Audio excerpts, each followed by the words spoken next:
My name is Ron Walker. I'm the chairman of the Richard Nixon Presidential Foundation in Yorba Linda, California.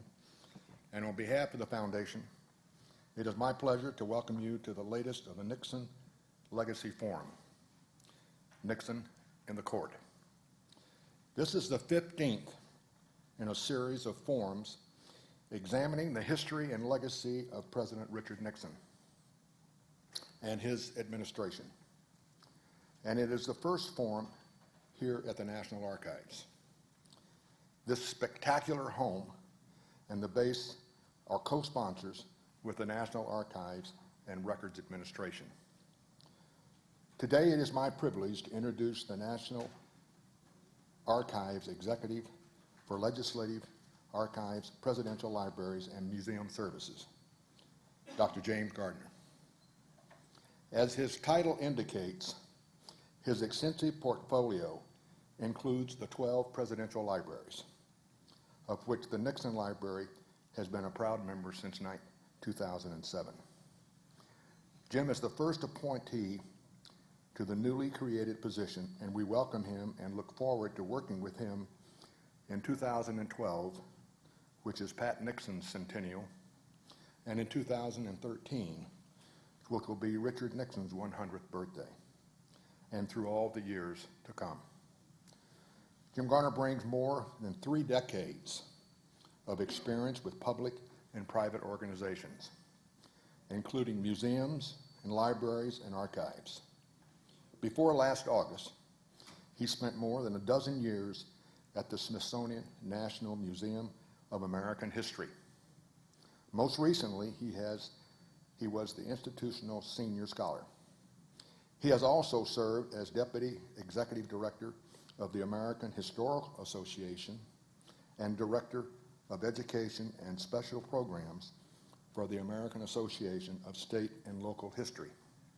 Please join me, ladies and gentlemen, in welcoming Dr. James Gardner.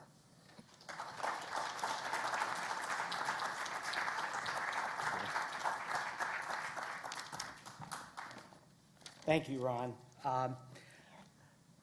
I'm very pleased to be here this afternoon on behalf of David Ferriero, Archivist of the United States, who was unable to join us today. But it is my pleasure to welcome you to the first of the Nixon Legacy Lectures held here at the National Archives. The National Archives is a fitting place for such a forum because this building expresses and embodies America's commitment to keeping the records of our republic. Congress appropriated funds for this building in 1926, and Herbert Hoover laid the cornerstone in 1933, just a few weeks before President Roosevelt was inaugurated. The new president took a close and detailed interest in every aspect of the archives, from the design and construction of our building to the preservation and acquisition of our collections. And in June 1941, the first archivist, Robert Connor, went to Hyde Park to accept the Franklin D. Roosevelt Presidential Library and Museum as the first presidential library. Today, with the addition of the Nixon Library in 2007, there are 13 presidential libraries in the NARA family. If you do the math from FDR forward, you'll say there are only 12. There was later the creation of a Hoover Presidential Library. So Hoover is the first president represented in the group of presidential libraries. The legacy forums bring together the strengths of the archives and the foundation. We here at the archives and at the Nixon Library have all the papers and tapes and materials. And the foundation has many of the men and women who actually created them.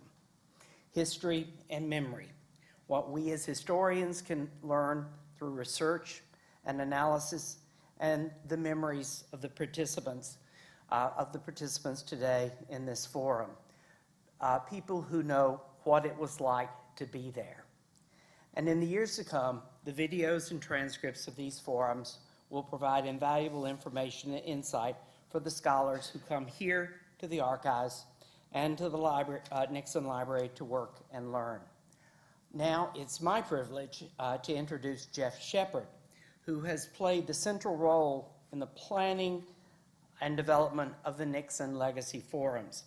Jeff is a graduate of President Nixon's alma mater, Whittier College, and of the Harvard Law School. After serving as a White House Fellow at the Treasury Department, Jeff joined the Nixon and Ford White House staff as an Associate Director of the Domestic Counsel. Jeff will open today's forum and introduce the participants. Jeff? Thank you, Jim. Hello and welcome. This will be the end of the introductions, and we'll get to the forum very quickly. I have the privilege of helping produce these forums, and it's a genuine thrill. We've done 15 so far, and we have participation of at least 30 former members of President Nixon's White House staff in pulling these forums together, which is something of what we have today. The analogy is to the Civil War. We have all the documents from the Civil War, but no one sat down on camera and interviewed a particular general and say, well, why did you do that? Why did you go here instead of there? And we have this wonderful opportunity, primarily because the Nixon administration people were so young that we still, 40 years later, we still have the staff people who helped produce the documents. National Archives has the documents. We have the people who help produce them. And what we get in what is largely an unrehearsed discussion are insights and additional thoughts about why stuff was done or why stuff wasn't done. As you may know, the Nixon presidency is probably the most well-documented presidency in the nation's history, and it will probably remain that because no one else is going to tape. And you'll see one of the exhibits we have, and they will come up on the screen, is a segment from one of the White House tapes. And I warn you in advance, it's exceptionally hard to hear. We're really working on trying to get the sound right, but we've put the wording up so you can follow it along and get kind of the context of what's going on. So with that, let me welcome you and tell you what we have. We have a politician. We have 3 former prosecutors, former federal prosecutors. The group is 2 Democrats and 2 Republicans. And we have as our moderator an extraordinarily special individual that I knew from the Nixon White House, Fred Fielding. Fred joined the White House staff as one of the lawyers in 1970, became deputy counsel of the president in 72 through 74, and then he came back and served our nation as President Reagan's counsel, and more recently as counsel to George W. Bush. So with that, let me bring Fred out to be our moderator.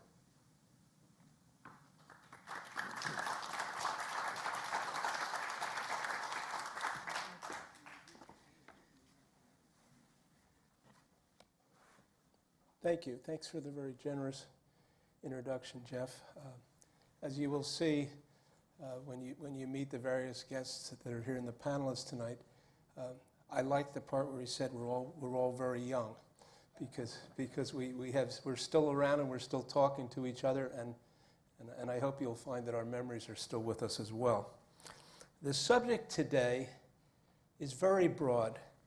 It's really broader than just the president and Nixon's appointments to the Supreme Court, because it really involves the long-range impact of those appointments and how it evolved. You have the people here who were there, how it evolved, what the strategies were, and can relate to the effects that took place as this court was put together. What we call the Rehnquist Court was assembled by President Nixon. The format we'll follow today is rather simple. I'd like to give a brief introduction of each of the panelists. You have bios handed out to you, I trust. And then each one of them will in turn talk for 6 or 8 minutes about their role and how it fits into our discussion today. And then we'll have an open mic, so to speak, and we'll have a discussion. And that's where we really hope to flesh out their views and their recollections of the events that we're going to talk about. But let me set the stage first. It's said that a president's most enduring legacy of a presidency is his appointments or her appointments to the federal bench, and in particular the Supreme Court of the United States. And perhaps, as you will see after we go through President Nixon's appointments, how that is really so. And it's something that he believed himself. And he actually wrote in his memoirs, "I consider my 4 appointments to the Supreme Court to have been the most constructive and the most far-reaching actions of my presidency." So, the focus here today is just that.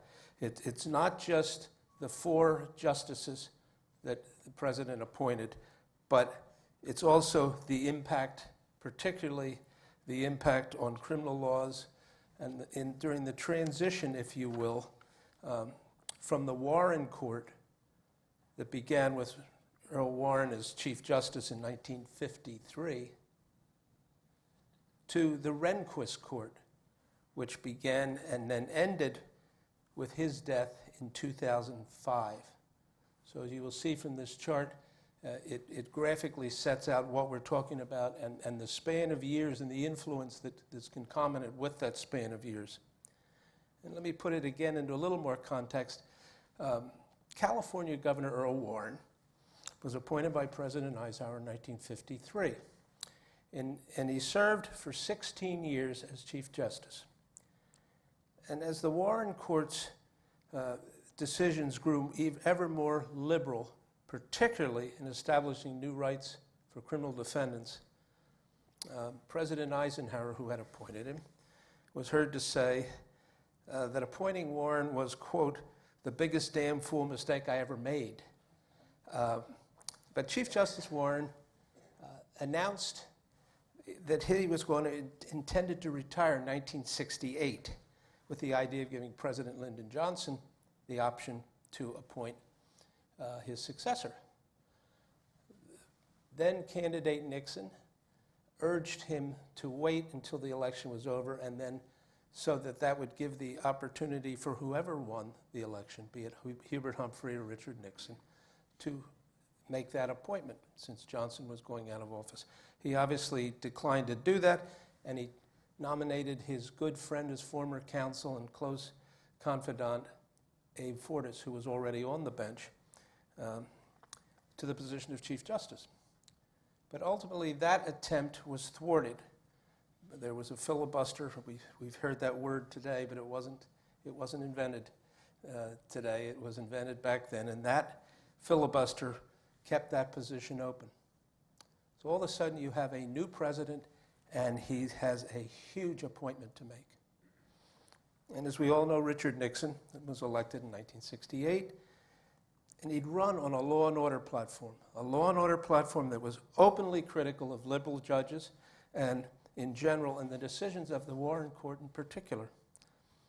And so, in May of his first year in office, the president named Warren Burger, who was then an appellate judge in the D.C. Circuit, to be Chief Justice. And Burger served for 18 years, as you will see on that chart that just disappeared as soon as I turned to it.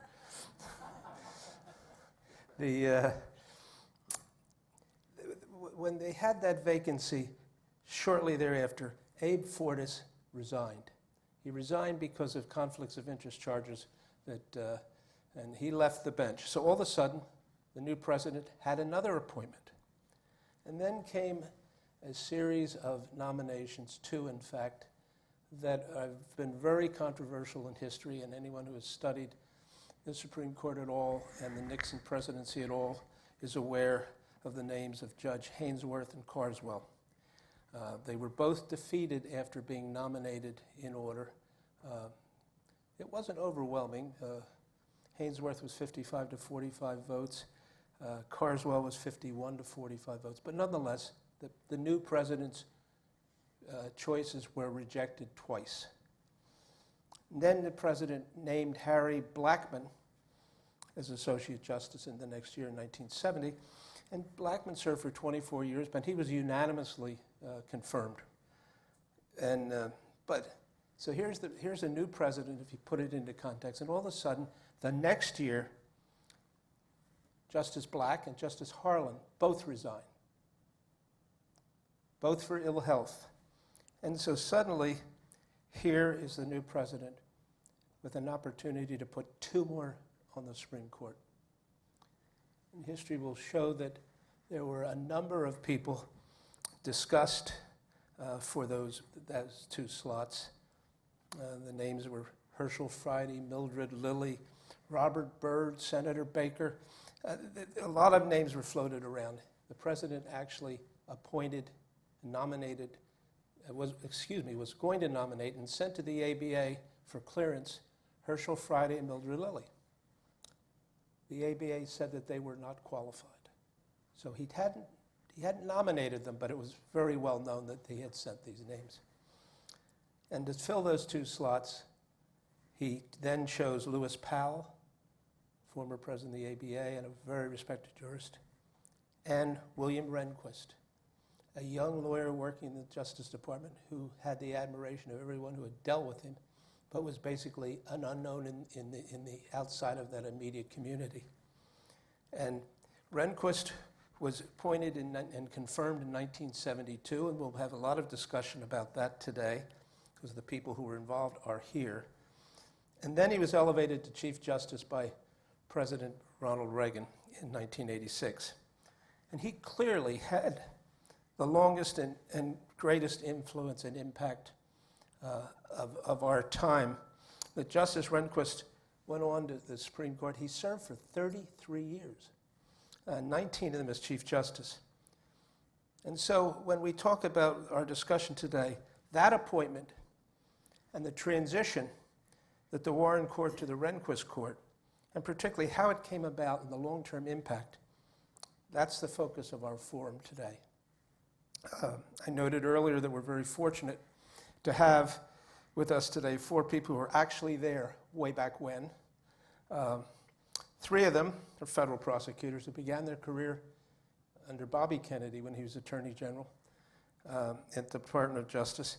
And the other one is a person who was to join Richard Nixon in his campaign staff as his first real appointee in 1965, and who spent the whole election cycle through 68 and through the rest of the term of the president as a very crucial aide to President Nixon. Now, you have the longer bios in your program. Just let me briefly introduce each of them. Pat Buchanan is now a public figure. He served 3 presidents, has had 3-time presidential candidate.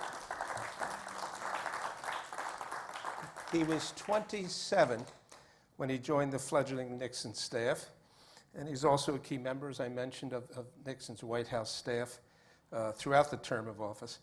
And as such, he's perfectly situated to recount the Nixon campaign on the law and order issues and Nixon's efforts to name and appoint appropriate justices to the Supreme Court. Next is Wallace Johnson. Wally joined the Department of Justice as a federal prosecutor concentrating on organized crime. He headed the Organized Crime Task Force in Miami, then became the Minority Counsel to the Senate Judiciary. And here comes the connection, Senate Judiciary. And then he went in 1970, became the Associate Deputy Attorney General with primary responsibility for Congressional Relations. And Wally, from that position, orchestrated the confirmations of Justice Powell and Justice Rehnquist. And in 1986, I should add, as a private citizen, he came back and helped guide Justice Rehnquist through his confirmation as Chief Justice. And so Wally can share actual background experiences from his unique vantage point as well. Bob Blakey. Bob joined the Department of Justice as a federal prosecutor in 1960, also under Robert Kennedy. He later became Chief Counsel to the Senate Judiciary Committee under Senator McClellan, and became now a professor of Notre Dame Law School. Bob is uniquely positioned today to observe the juxtaposition, if you will, of the court decisions and the legislative activities that occurred as a response and in response to these appointments. And last panelist is Earl Silbert. Earl has spent 22 years in public service, primarily in the Justice Department, and in 2 stints at the United States Attorney's Office for the District of Columbia. In his first tour of duty, he was the principal assistant U.S. attorney that headed the original Watergate prosecution. In his second stint, he headed that office as the United States attorney. And Earl's experience can provide a firsthand observation as to the evolution of the law and its impact on those entrusted to enforce the laws. So, in sum, we have 2 Republicans, as Jeff said, we have 2 Democrats. Poor Pat Buchanan's outnumbered by 3 former federal prosecutors, but I wouldn't worry for poor Pat Buchanan. And Pat, why don't you speak first? Okay.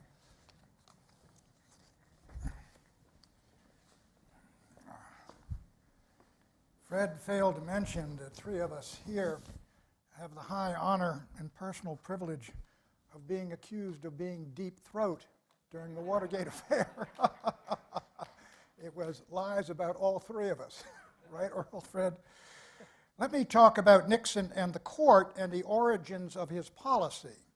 You know, I was an editorial writer at 23 or so in St. Louis, and the Goldwater campaign was on, and I was a big Goldwaterite, and there was a heavy Goldwater contingent, and indeed it was a Birch Society contingent up in Alton, Illinois, where Phyllis Schlafly lived.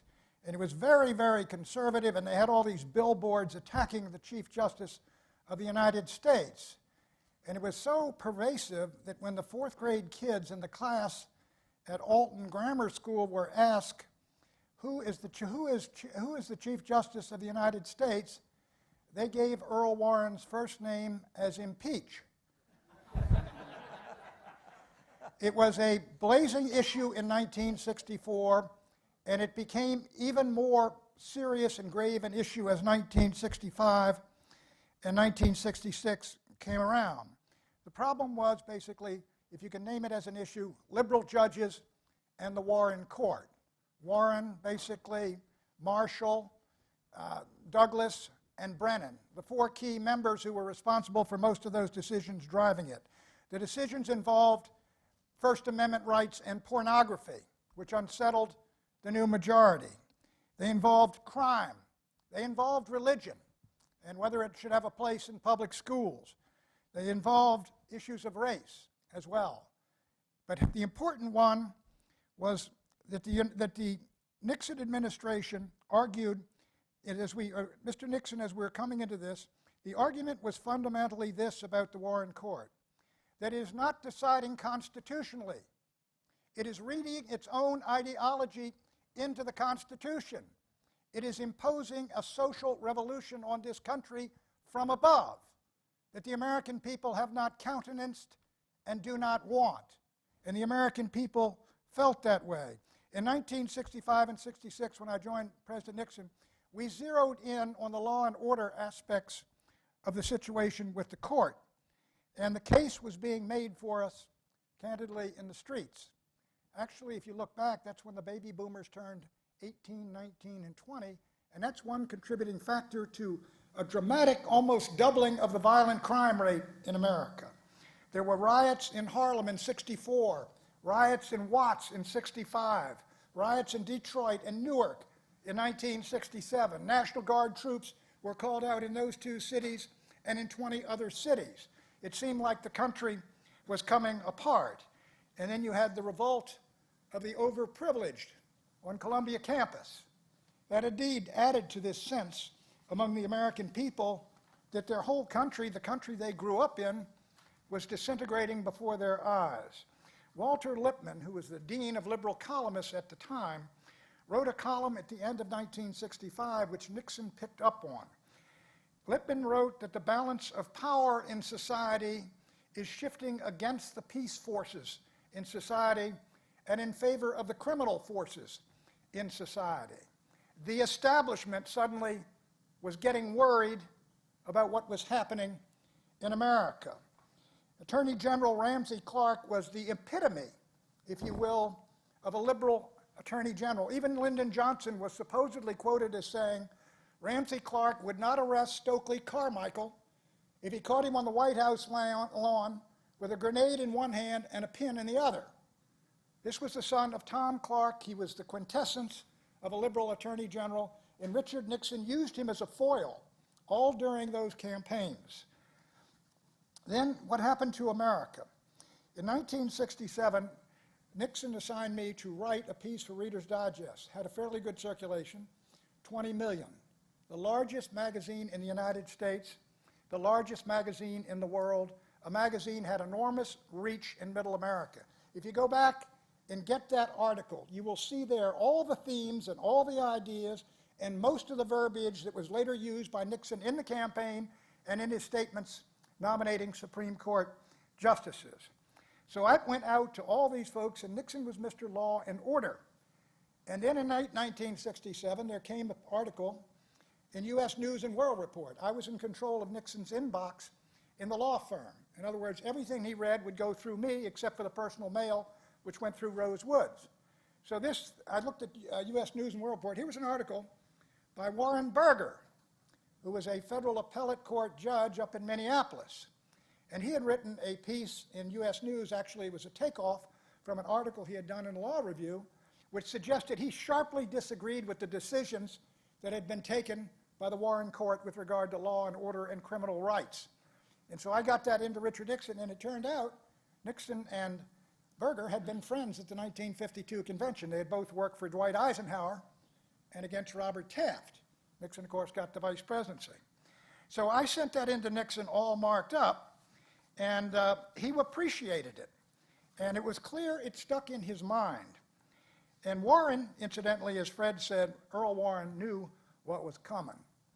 If we got the presidency, the Warren era was over as soon as we could name justices to the Supreme Court. So he attempted to preempt us by cutting a deal with LBJ. He went to LBJ and said, I'm resigning from the court, but he made it contingent on the approval of Abe Fortas as his successor. Now, as Fred said, Abe Fortas was a crony of LBJ's. He'd gone to staff meetings at the White House. He was also moonlighting. But we had one issue, and I wasn't involved in it, the senators were. It was Abe Fortas had been on the liberal wing, the First Amendment wing of all these pornography decisions. And some of them were really, the stuff that they okayed was atrocious. So what happened was Bob Griffin and the senators set up a room in the U.S. Senate, and they got all the most salacious parts of these pornographic films, and they invited all the senators in, and they said, this is what Abe Fortas wants your kids out there seeing. And it was, people told me the senators were coming out, their legs were wobbling, it was so bad. But in any event, it was one of the things that fatally finished him, and so Fortas stepped down, and Thornberry, who was a crony of LBJ's, who was going to replace him as Associate Justice, he was gone. So then we get to, let me see here. Oh, that's okay. Then we get to Fortas. We've already done that. Let me talk now in 1969, briefly do 69, 70. When Burger came in, when Nixon came in, Warren knew it was all over. So he stepped down as Chief Justice, and Nixon appointed Warren Burger, and I released to the press that wonderful article he had done in U.S. News and World Report, and that was the way he was presented to the American people as a real law and order justice. And I'm going to step down now, but I think we ought to get into, and I hope we will, the other justices, Hainsworth and Carswell. One was treated horribly. The other maybe didn't deserve to be on the Supreme Court. And my experiences with the two of them and some of these other incidents that Fred's talking about. Statute run on those two, Fred? Thank you. Thank you very much.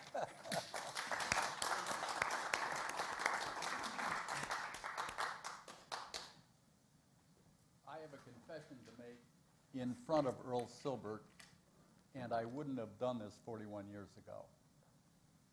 But I voted for Pat Buchanan every time I've had a chance.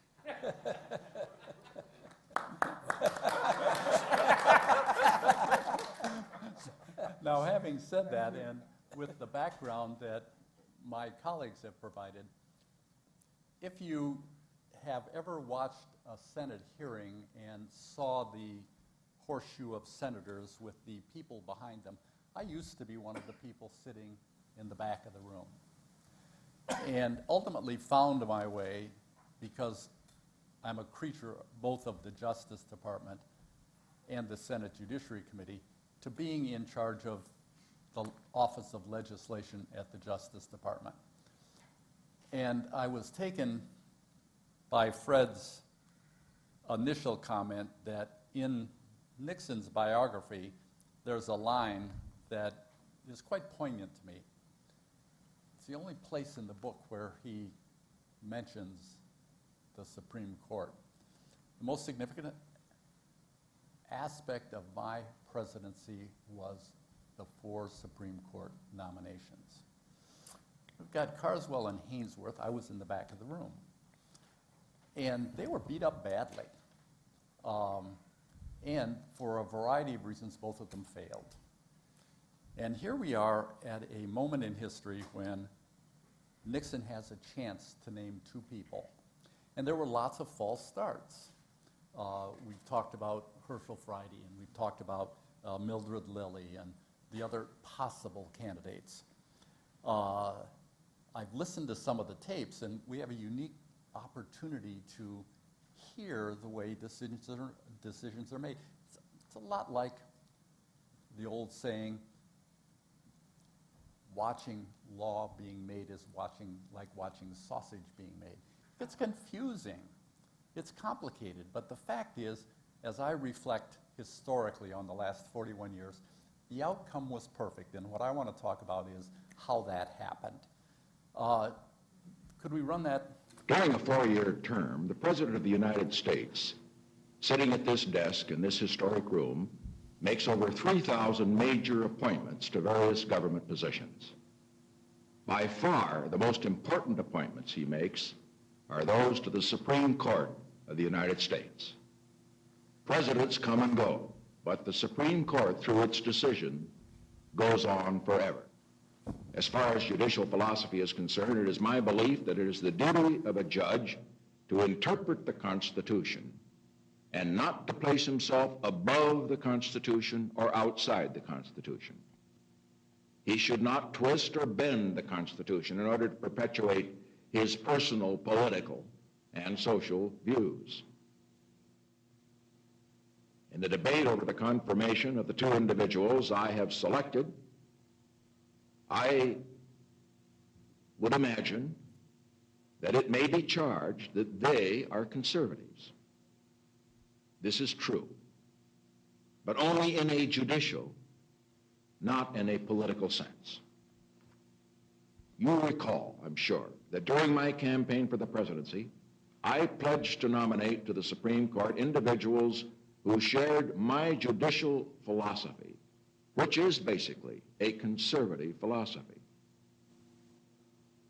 As a judicial conservative, I believe some court decisions have gone too far in the past in weakening the peace forces as against the criminal forces in our society. In maintaining, as it must be maintained, the delicate balance between the rights of society and defendants accused of crimes, I believe the peace forces must not be denied the legal tools they need to protect the innocent from criminal elements. And I believe we can strengthen the hand of the peace forces without compromising our precious principle that the rights of individuals accused of crimes must always be protected. I was a member of a major New York law firm, a senior partner. I have had the opportunity, both in government and in private practice, to know the top lawyers in this country, and as a matter of fact, some of the top lawyers in the world.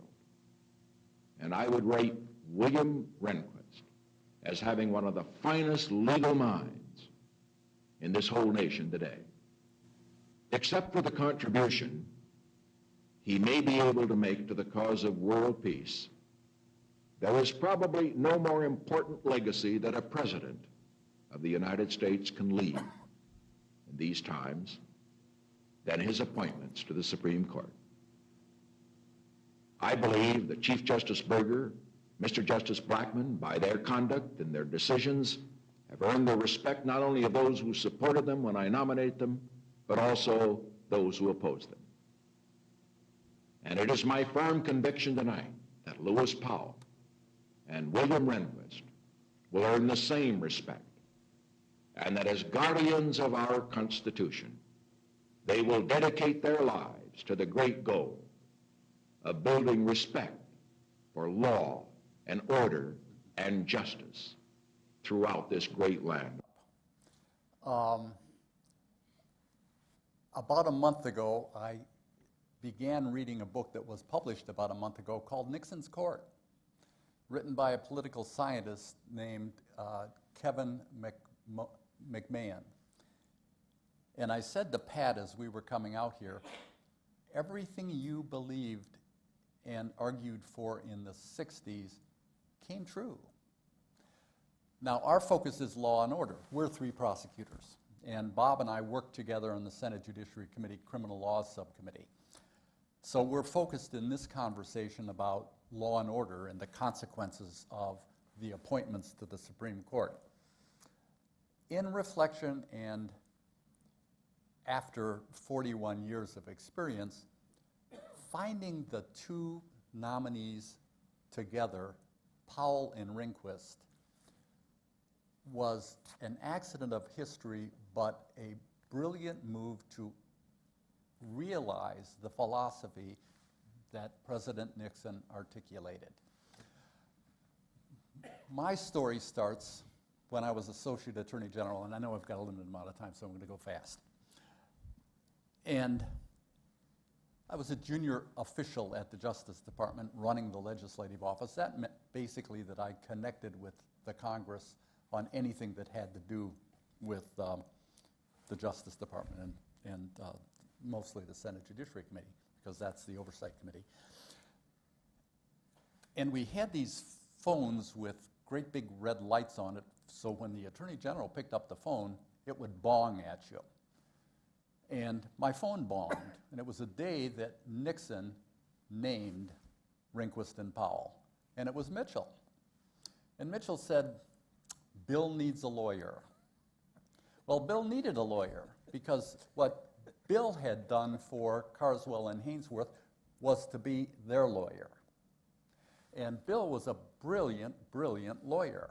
He was an advocate. Most of the analysis you read of his personality and the way in which he operated, he was a brilliant guy. He was an advocate for Nixon's programs. And he was even regarded, and I heard this in a conversation between Haldeman and Kissinger, and Haldeman said, he's even more right than Buchanan. The fact is, I've read analysis that suggests he was a judicial activist. And basically what happened in this evolution from a criminal justice standpoint, and my colleagues will discuss this, so we see this pendulum move. I worked for 8 attorneys general from 1965 to 1975. And there was an atmosphere where between Ramsey Clark and Mitchell, the pendulum moved. And part of it was naming people like Rehnquist and Powell. Now, I've heard broadcasts, and maybe we'll play one later, where they're described as very similar. They were very different. They may have been similar in philosophy, but they were different in personality. Justice Powell, or Mr. Powell then, was a perfect gentleman, very highly regarded in the bar, a senior partner in a major firm, sort of at the tail end of his career. Bill Rehnquist was 47 years old, used to sit in a recliner in his office surrounded by law books. And I can picture him, and I think, Fred, you've seen him there too.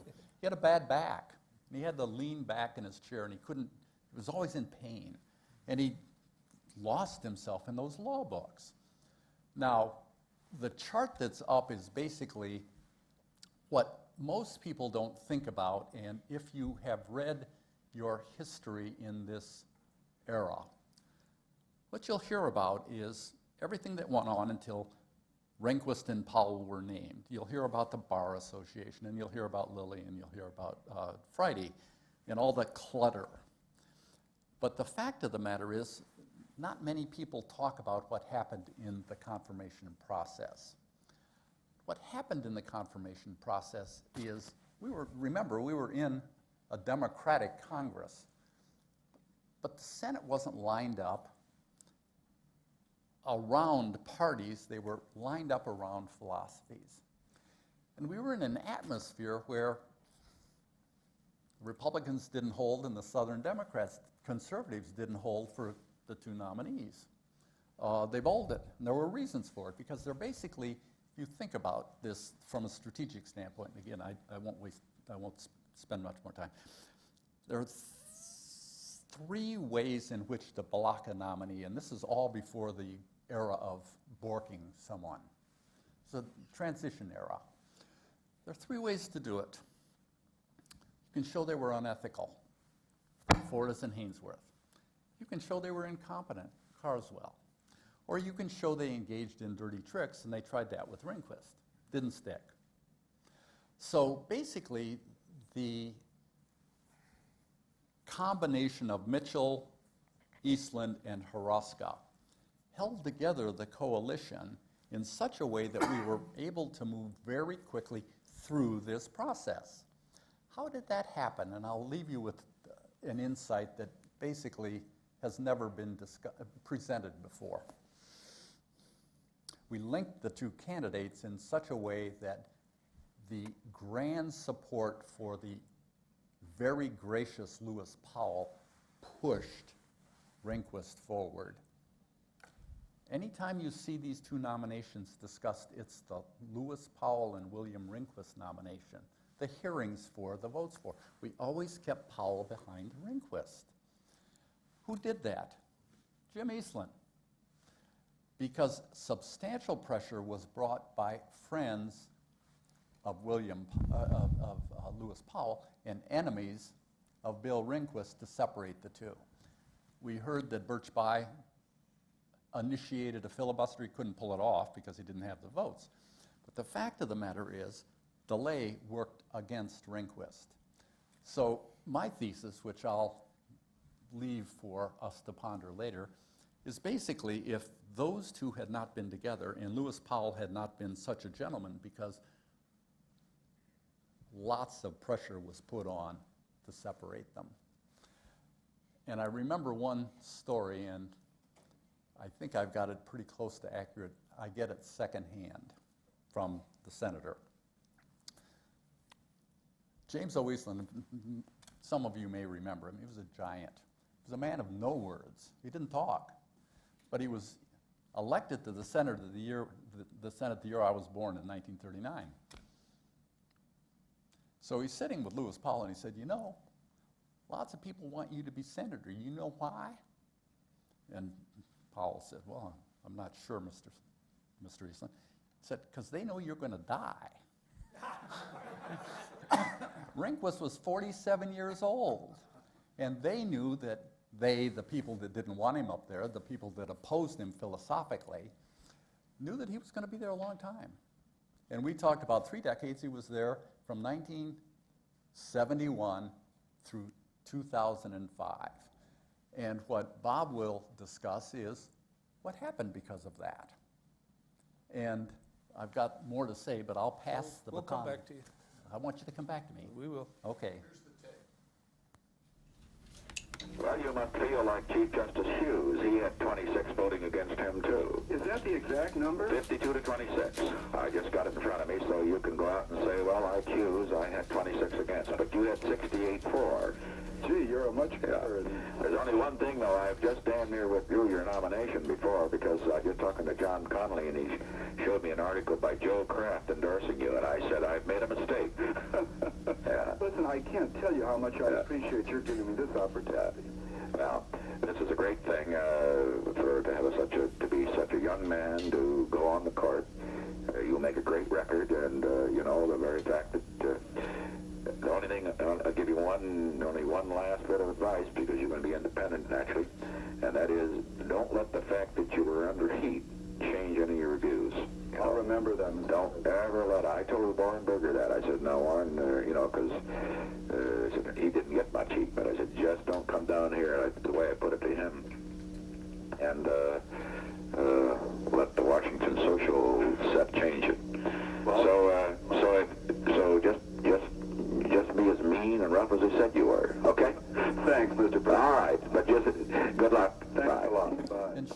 picture. The long era of liberal domination of the Supreme Court may have come to an end today. To the names of conservative Justices Berger, Blackmun, Powell, and occasionally conservative Justice White, that of conservative William Rehnquist was added today when he was confirmed by the Senate after 5 days of debate. We have a report from ABC Capitol Hill correspondent Bob Clark. Liberals, led by Indiana's Birch Bayh, had tried vainly to convince the Senate Rehnquist was unfit to serve on the court because of his record on civil rights and individual liberties. But when Bayh moved to put off a confirmation vote until January, he was resoundingly defeated. Majority Leader Mansfield called for final action today. Bayh agreed, and Rehnquist was approved 68-26. The no votes came from 23 Democrats, only 3 Republicans. Liberals and conservatives had different views about what it all means. Senator, what happens to the Supreme Court when you add Rehnquist to the other Nixon appointees? Does it take a sharp turn to the right? I think so.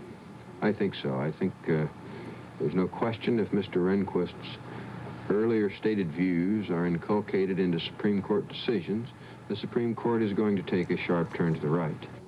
I think you're going to see a court now that will reach decisions that will be favorable, but they'll be reached on the Constitution and not on a book of sociology.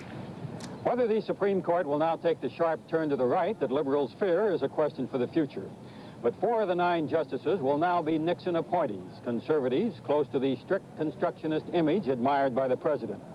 Together they may extend Mr. Nixon's influence on America's image and American history far beyond his own years in office.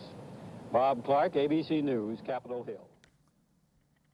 And this was when the commissions were presented about 10 days after the confirmation vote. And the reason I like this picture so much is it captures the strength and integrity of the philosophy moving forward into the court through 2 excellent partners for the future, which sets up my colleague, Professor Blakey, to talk about what that was. Former Speaker of the House, Tip O'Neill, used to say that all politics is local. That hasn't been my experience. My experience is all politics is personal. It's connections, people that you know. I worked in the Department of Justice. I was a Democrat, and I was a liberal, and I never voted for Pat Buchanan.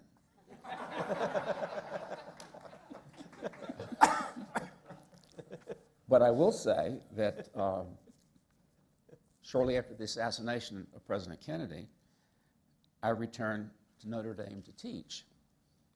And one of the things I taught was criminal law and criminal procedure.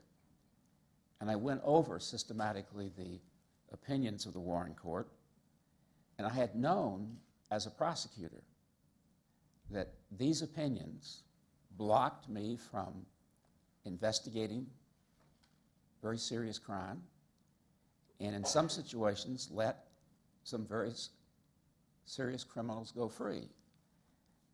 And I didn't find any receptivity in the Humphrey campaign to talk to him, but I did from the Nixon people. I first met Pat Buchanan in 1968 in San Diego, California. There was a meeting to discuss President Nixon's attitudes.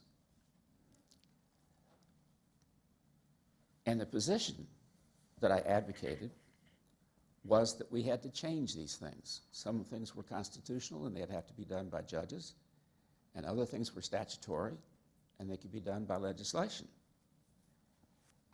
When the campaign was successful, John Mitchell and Dick Kleindienst, who became the Attorney General and the Deputy Attorney General, asked me to come to New York and meet with them at the Hotel Pierre and go over the Department of Justice, the various sections and divisions, and the personnel was there, and to make recommendations to them.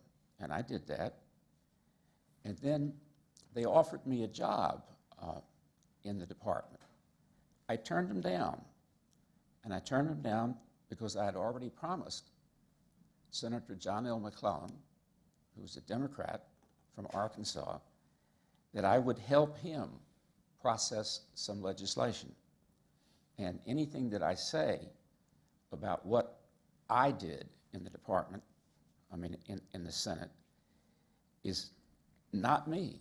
It's John McClellan. John McClellan was the guy I talked to all the time. He knew what I was doing. I didn't do anything he didn't approve of.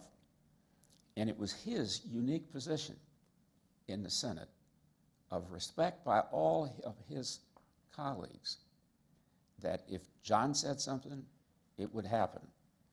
And McClellan, so I worked for McClellan. I worked with him initially to put the federal wiretap statute through. That gives the court orders.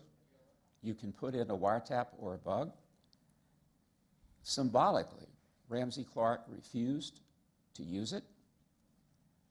Several years later, I was involved in the investigation of the death of Dr. Martin Luther King, and I came to the conclusion that had they used the wiretaps at that time, it would have been effective in the investigation of Dr. King's death.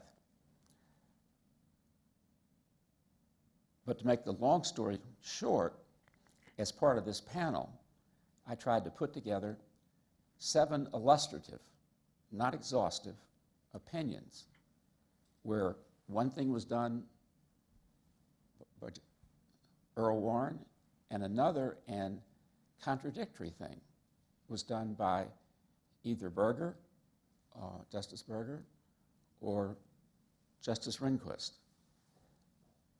If I could have the list.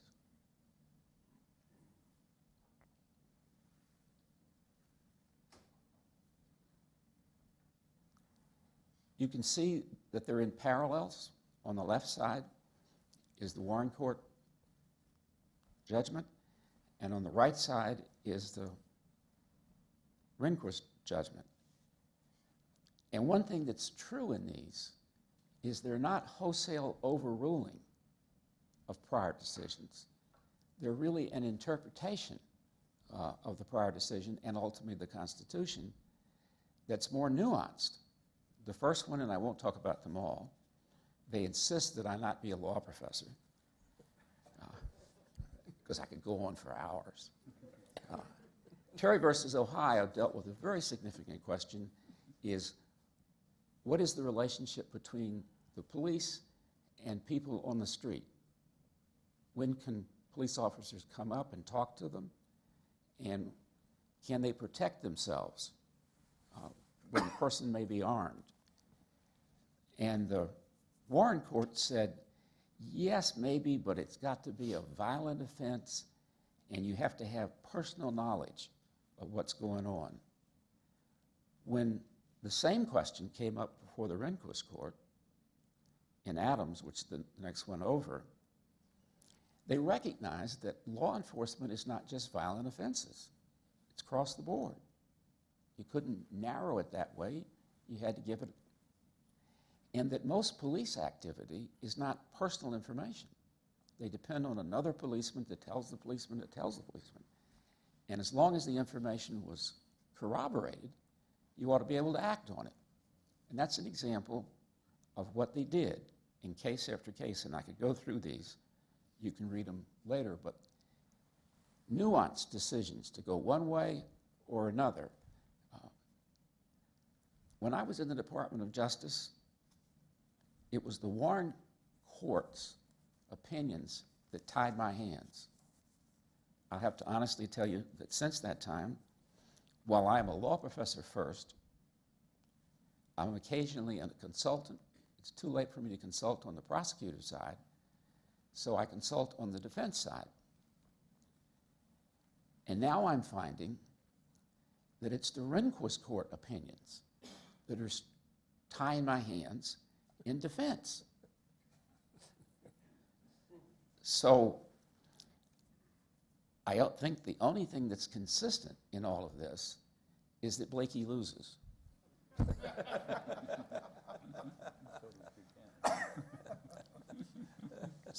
So this is not only a matter of decisions on the Constitution or legislation. Before President Nixon became the president, the Congress in '68 put through the wiretapping statute. After he came in, he took a very strong position on organized crime. This is an example of the personal aspect of it. You all hear about legislation being put in here and then processed in a committee, it going to joint conference. What happened with this one bill, at least, the Organized Crime Control Act, the president knew what Senator McClellan was going to put in. And Senator McClellan knew what President Nixon was going to say.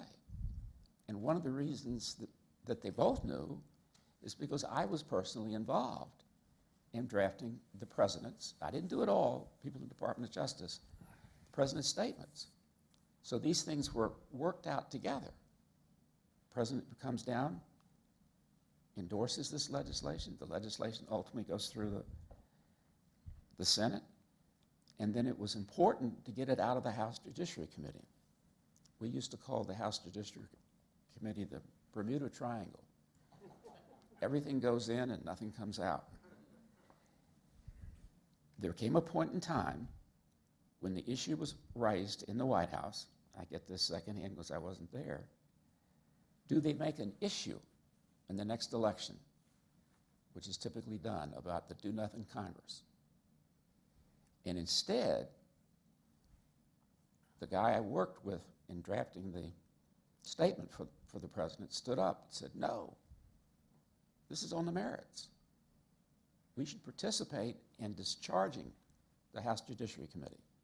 House Judiciary Committee was headed up by Manuel Seller from New York, very liberal, wanted to change everything in the bill or deep six it. And what we were able to do, we, meaning Senator McClellan, gave his staff to Congressman Poff in the House. It was like unheard of. And so the staff work done for Congressman Poff was done by Senator McClellan's people, which meant the bill, when it was processed in committee, was being cleared with Senator McClellan all the time. We got it out on the floor and we passed it. And then it came over to the Senate. And Ben Zelenko, who was the chief counsel of the House Judiciary Committee, called me to set up the conference committee. And they figured they'd kill it in conference. But what they didn't know is we'd already had our conference. We had it with Congressman Poff. So we took it and sent it directly to the president. We never took it in the conference with additional votes. Why? We'd already done our homework, and President Nixon signed it. I was in the Department of Justice when he did, and he signed a bill, and he handed it to Mr. Hoover and said, go get the crooks. And I can tell you that that legislation, at least in the organized crime area, has made an enormous difference. In 1963, there were approximately 5,000 members of the Mafia, La Cosa Nostra, or whatever you want to call them. They had 22 families. Today, there are about 1,500, and the families in all the cities except New York are basically destroyed. And in New York, of the 5 families, there's probably only like 1.5 in operation. And who's responsible for that? Richard Nixon, John McClellan, and Roman Hruska, who Wally Johnson worked for. That represented the Republicans. We represented the Southern Democrats. And if we sat down and worked with Senator Mansfield, we had the moderate Democrats, and that passed the legislation. And how was it done? Personal relationships between the senators and personal relationships between the staff members.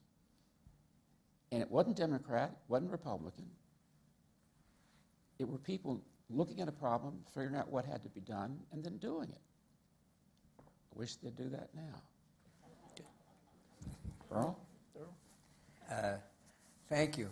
It's been fascinating to me to listen to my three colleagues describe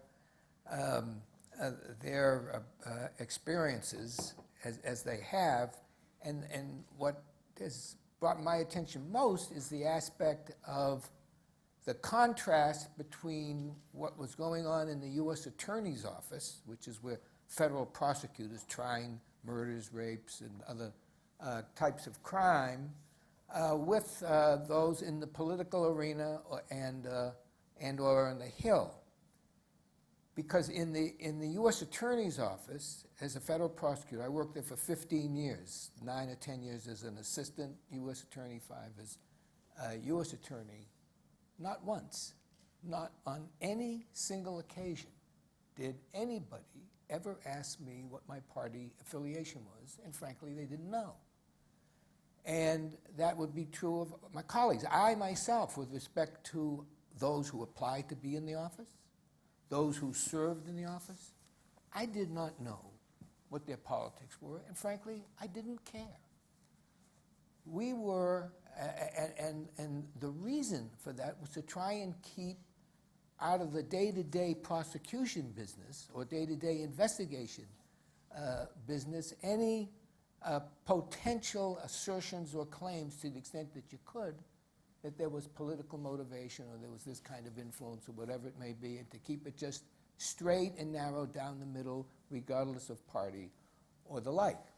So that what I'm about to describe to you in reaction to some of these court decisions is not based on was it rendered by Republicans, was it rendered by Democrats, or a combination. What it was what mattered in any decision was the merits of the case, the merits of the evidence that had been accumulated or gathered with respect to any alleged violator who was under investigation.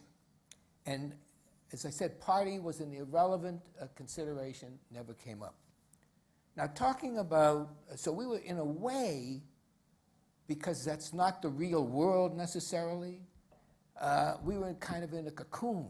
It was a protected cocoon, and one that I happen to believe quite strongly was an appropriate cocoon, and that once you start allowing political or other considerations to come in to prosecutive judgments, you're going down the wrong road and can perpetrate injustices.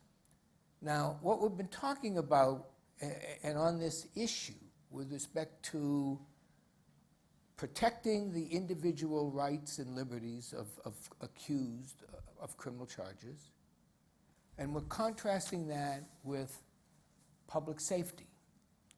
And as Wallace Johnson indicated, he used the analogy of a pendulum swinging back and forth. I just think of it in terms of a balance. It is the responsibility and duty, in my view, of the prosecution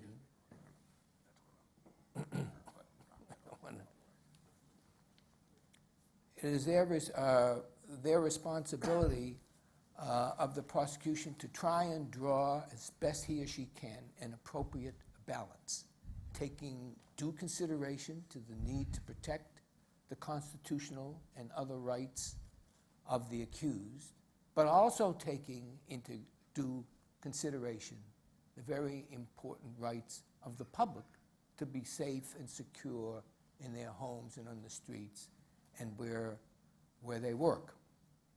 And in the middle to late 60s, 1960s, I was a line prosecutor. I was simply trying cases that came in all kinds, whether it be murder or armed robbery or burglary or the like. There was a perception on the part of my colleagues and I, not a political perception, but just based on fact, that at this period of time, the Supreme Court was tilting toward protecting more the rights of individual, of those under investigation or who had been indicted, at the expense of public safety, And that was also true to a degree with respect to the circuit court in the U.S. Court of Appeals in the District of Columbia. As I say, there was a concern, there was an unease, there was a sense that this is what was happening, and that the law was changing, and the law was changing in a direction to grant even more protection to those who were under investigation or under charge, again at the expense of the public. And indeed, it was imperative, important for us, we were told, as line attorneys, you have to read the opinion. The Supreme Court on Mondays announces its opinions. You've got to read them, because there may be something in any one or more of the cases they decide that has an influence, and will impose requirements, restrictions, and limitations on your ability to prosecute successfully cases in court. And when on Thursdays the U.S. Court of Appeals for the D.C. Circuit comes down with its opinions, you get to read those carefully to see whether or not there are new restrictions, new limitations that are being imposed on you. And that again created a concern about the lack of balance. Now there are some, and there were political comments made, there were comments that were made at the time, that this shift to overprotection, alleged overprotection of those of the accused, was perhaps leading to an explosion in crime, because at the time, in the District of Columbia, the nation's capital, there was a heroin epidemic, and that meant a lot more crime was being committed by addicts who needed to force their habits, burglaries, robberies, and the like. And it also, there was a apparent increase in organized criminal activity, be it the mafia, be it drug cartels or labor racketeering, and there were some that were trying to make the connection between the two. That is, that the increase in crime of the kind that I've just described was attributable to these decisions and to the new restrictions and the impediments that were being put upon federal prosecutors. Well, I could never myself, frankly, make that connection. From the day-to-day cases that I was handling, and as I said, they included robberies and murders and burglaries and the like, I couldn't make the connection that I was losing out on cases, or having cases that were good cases slip through my hands and losing them in court or at an earlier stage in the prosecution because of some of these opinions. But we still, notwithstanding that, had that sense that the pendulum, to use Wally's expression, or just the imbalance that I am talking about, was there. And so when the president made it clear that he was interested in selecting judges who would be receptive to arguments being made in behalf of public safety, that gave some kind of comfort to prosecutors, that what had been out of balance, hopefully that was going to be, the lack of balance was going to be restored, and that there would be an appropriate balance, drawing the line as close to the middle as one possibly could.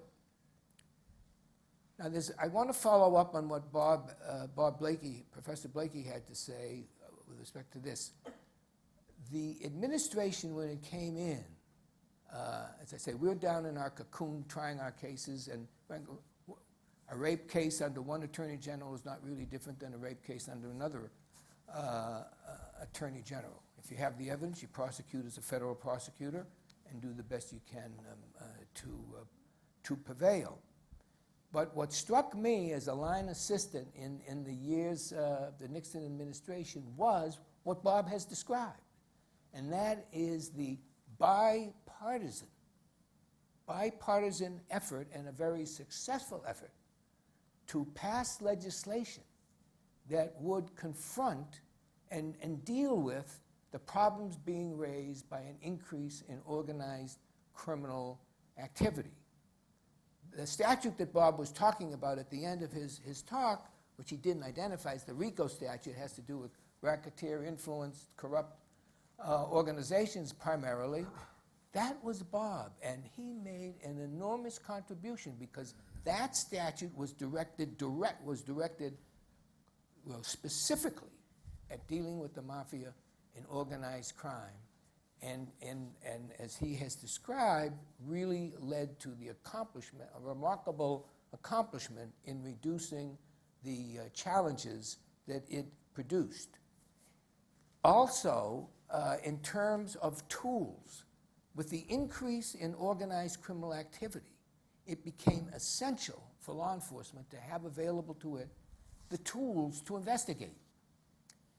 RICO gave, by criminalizing certain conduct, it provided an additional basis on which to predicate organized criminal prosecutions. In addition, Bob has mentioned the electronic surveillance. The Supreme Court had knocked down a statute in New York that provided for electronic surveillance, wiretapping, bugging, and the like. And Bob analyzed and assessed the defects that the U.S. Supreme Court had pointed out, and in turn produced a statute in conjunction with the Department of Justice that passed. And it was very controversial at the time. It was opposed on grounds that it would intrude in the privacy, the constitutional privacy areas of protection that the Constitution gave. And nevertheless, the statute passed, it has been used, and now we take it for granted that it will be used in all kinds of investigations of organized activity. Similarly, in attacking organized crime and organized criminal activity, there was at that time no statute that provided for the ability to gain the testimony of co-conspirators, providing immunity to have lower level people testify against those who were higher ups. Statute was enacted to pass. Legislation was passed to provide for that kind of immunity.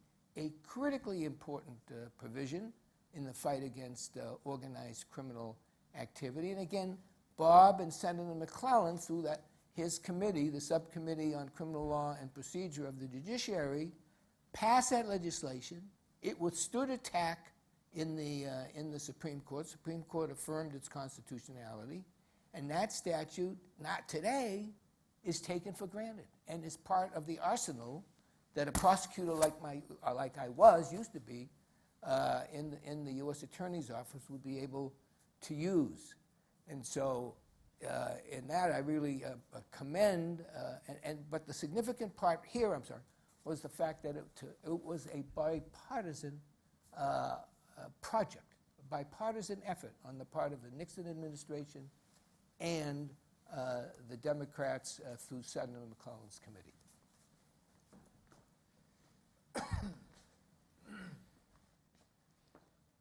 As you can see, we have quite an interesting panel full of a lot of interesting stories and a lot of knowledge of the subject matter today. I'm mindful of the time, and there are just a few things that I would like us to go over to kind of fill in some gaps, if we may, in the time remaining, and especially talking about the confirmation process and a little enhancement on that. But there's been a criticism over the years that President Nixon really, when he first started out, after he had named the Chief Justice, when he had the Fortas nomination, that he dealt with it differently, and that he didn't take it in the serious vein that it should have been, and therefore we had the Hainsworth and Carswell situations occur. I think that Pat and Wally, I would wish that you all would deal with that question and how it came about. Well, when Hainsworth was nominated, he was the Chief Judge of the Fourth Circuit down in Richmond. Distinguished jurist. One of the attributes he had was that the president said, because so many of the decisions coming down affect the South, I'm going to get a constitutionalist from the South and put him on the Supreme Court. So he was chosen right after the Berger nomination to replace Fortas, who had resigned in something of a scandal.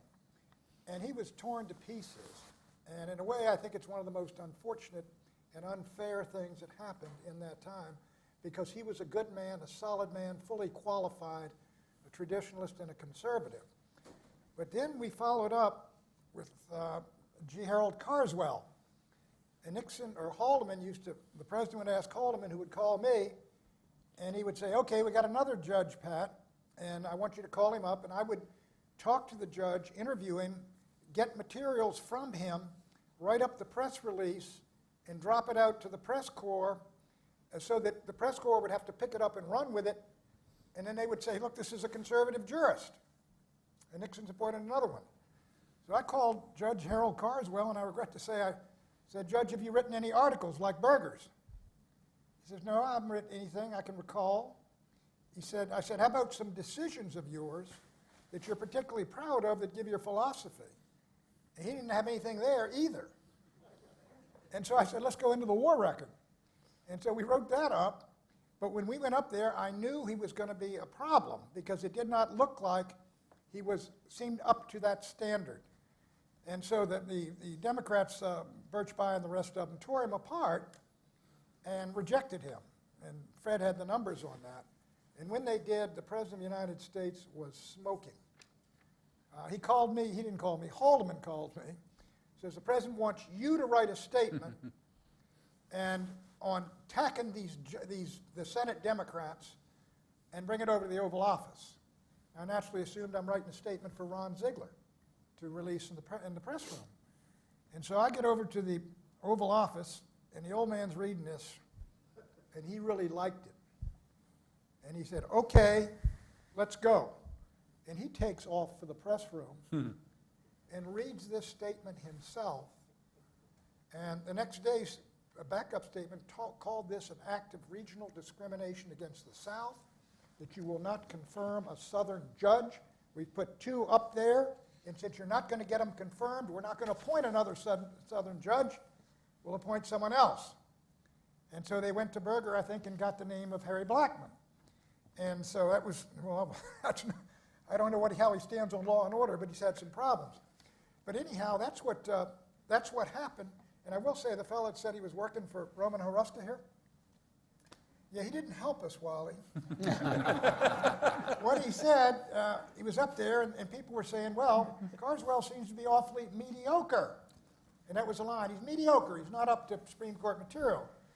And Senator Haruska said, don't mediocre people deserve representation on the court? It didn't sit. It was a joke. We didn't think it was a joke down the street. But I will say this. Well, and we got out of that Harry Blackmun, who was one of the Minnesota Twins, they called him. But I do think in terms of Nixon's political strategy, it was a triumph. I mean, all these folks in the South said, look, they keep beating up these 2 guys who are Southerners. We got one of them the head of the 4th Circuit. The other one's on that circuit down in Florida. And so I think people got the impression that the liberals had taken over the Democratic Party and they didn't give a hoot about the southern wing of the party. So it was successful politically, but again, the result was less than some of us would have liked. Let me move the conversation a little bit, but also within this same framework. 41 years later, I can count that vote. There were 100 senators, and we worked every one of them. Now, it was an atmosphere of change because, as Pat clearly points out, the president believed, and every president that I've read about before Nixon believed they had the right to nominate Supreme Court justices. It was inherent in the presidency. But what was happening during that era is the Senate was beginning to feel its oats. And 2 distinguished law professors, one from Yale and one from Harvard, wrote articles, and they were both philosophically liberal, which fueled this flame and allowed the senators to begin to think they had an independent obligation. When I talked about the 3 reasons they would argue against the candidate, integrity, competence, and what I call the dirty tricks, those were excuses. What they were really doing is fighting to keep people of a different philosophic bent off the court. And that's what was going on here. Now, I'm looking at Here's the atmosphere, and Pat colored it perfectly. Because Carswell and Hainsworth were beaten up. And if you look at the Democrats and you look at the Republicans, we were in a Democratic Congress. And what happened with Rehnquist and Powell was that the Southerners and the Republicans and the moderates held together. 68-26 isn't perfect. There were 5 senators that didn't vote. And they all, I looked at the list earlier today, they all would have voted for Rehnquist. But the fact is, we were scared. We didn't know we were going to win that vote. And when you see the picture of President Nixon with Powell and Rehnquist smiling and laughing, I mean, this was a major triumph. And that evening, after the 20th, I was there, and Mitchell and I weren't in the picture. We deserved to be. But the president called me at home, and he was, later that day from Camp David, he was still bubbling about how excited this was. It was because this was a major, major triumph. And I'm back to what happened in 66, 67, 68, 69. This was one of 3 major political issues. Law and order, that's all we're talking about today. There was desegregation and there was crime in the streets.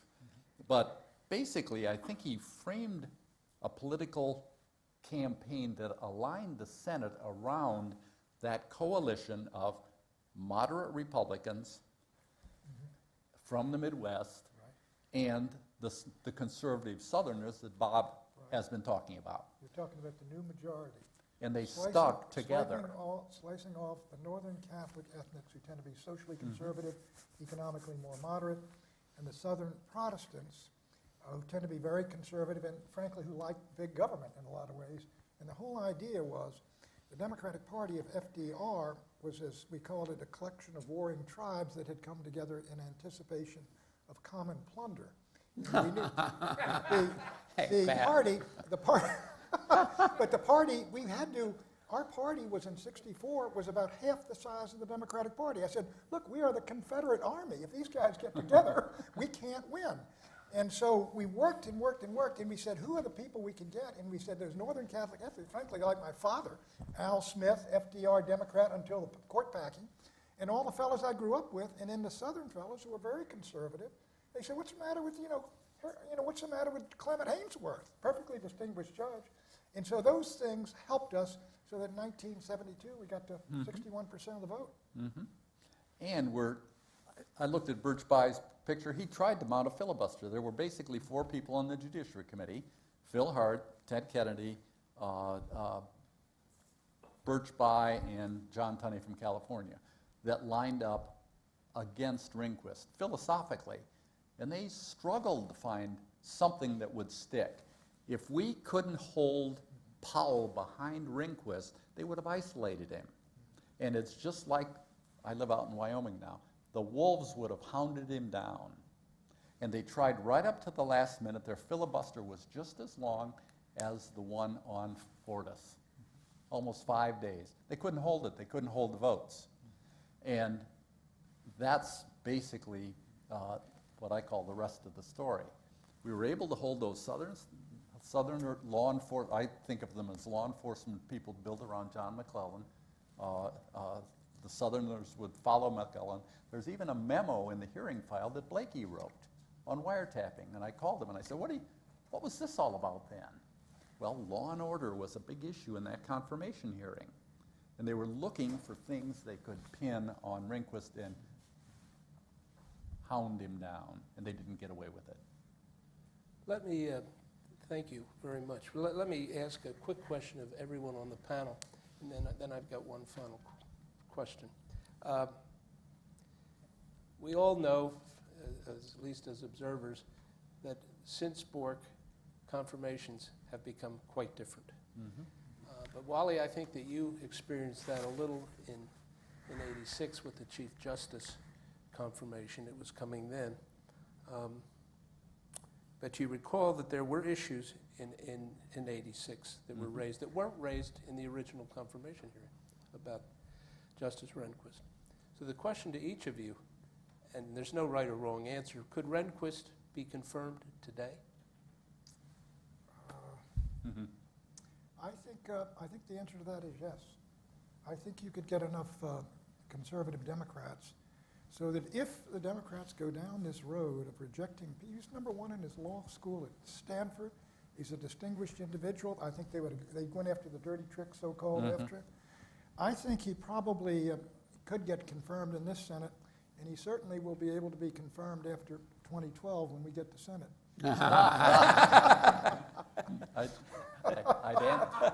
I'd add a quick anecdote, because in '86, Bill didn't think he needed to have a hearing. They can look at my record, but of course they went after him anyway. Yeah. I'm not sure he could. It would, the way you put it, could he be confirmed? I assume you mean as Chief Justice, when they had the opportunity to see how he was voting and doing it. And I think it would have been extremely close. You know, let me make a point. He was one of 2 that voted against Roe v. Wade, and that would be a horrendous issue for if he were asked about that, if he couldn't get around that and he said he were against it, I think the Democratic Party would really unite as one to try to stop him. Yeah, well, Pat, you're a little more political about this than I was when I was up there. Many things went down on what I thought was the merits. Wally had a point about the moderates. Senator McClellan would figure out what he needed to be done, and then I would sit with Senator Huruska's man, and that would give us the Republicans, and then I had to go to Senator Mansfield's people, and that gave me Southern Democrats, the Republicans, and the moderates, and that was on the issue, not the politics. The people, the moderates here, Southern conservatives, Republicans, you could do anything that made sense, but you couldn't do anything that didn't make sense. And it was the opportunity to talk to people, not politically, on what the sense was that meant, in retrospect, I like to think of it as like the golden age of the federal criminal law, where the things that seemed to be needed, in particular in the Department of Justice under Robert Kennedy, where Wally served and I served, we found we needed tools. We couldn't get the work done. And then subsequently, through Senator McClellan, that stuff became law. And it didn't become law for Democrats or Republicans or liberals or conservatives. It was because it was the right thing to do for the United States. And I think that's a singular achievement. And Nixon gets a bad name sometimes. But in fact, he was participating. You couldn't do it without him. He's a third of the country. I mean, a third of the politics in this town. But to have the Senate and the President, Department of Justice, and a substantial number of people in the House of Representatives together on the merits of something is maybe what we don't have today, because people are too political, Pat.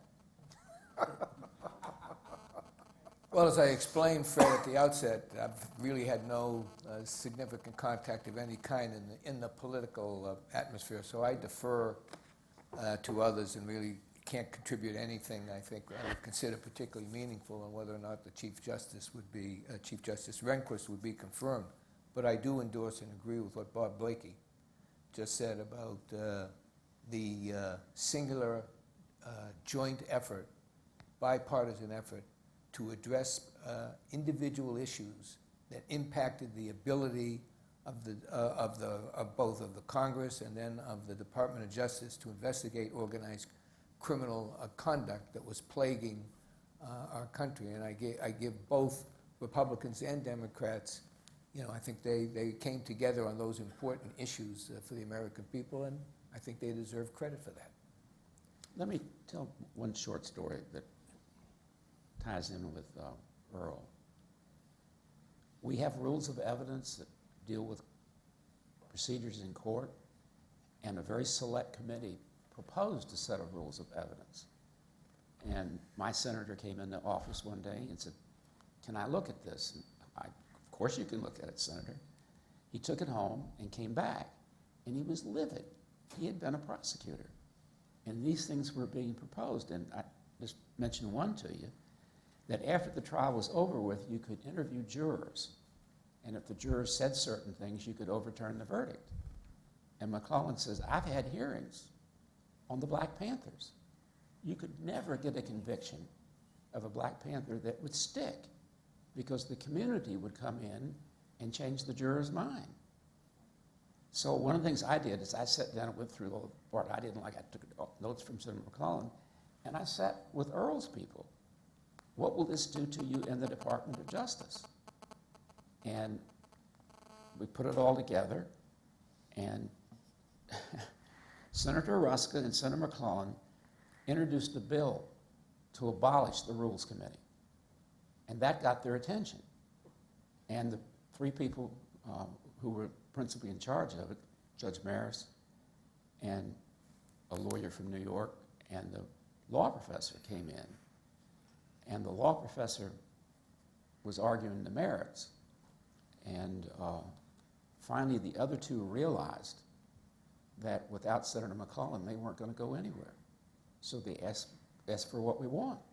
And basically, we got it. That's because I could pick up a phone and call Earl. That's partly personal, but it's the fact that people were doing merit. What ought to be done, not what ought to be done for the next election, but what ought to be done. And I don't see that. I said that 3 times now, but I'm going to say it one more time. That's what I don't see in my politics today. We unfortunately, I've run out of time, but are there any closing remarks, either Pat or Wally? I'll just say, Bob, that we had to win that election before you get the great job and do those great things. Yes. Okay. Jeff, I know you have some closing words, but thank you all very much, and thank you, panel.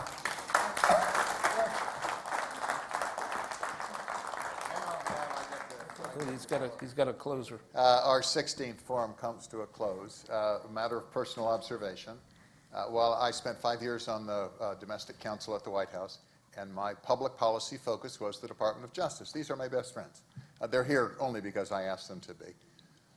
I was doing public policy work, and one of the great sources of creativity was Bill Rehnquist. He headed the Office of Legal Counsel. It was the constitutional lawyer for the White House, for the executive branch.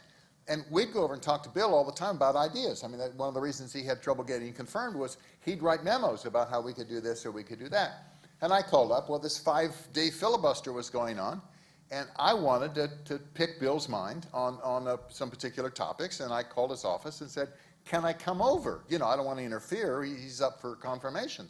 And his secretary said, "Oh, please come over.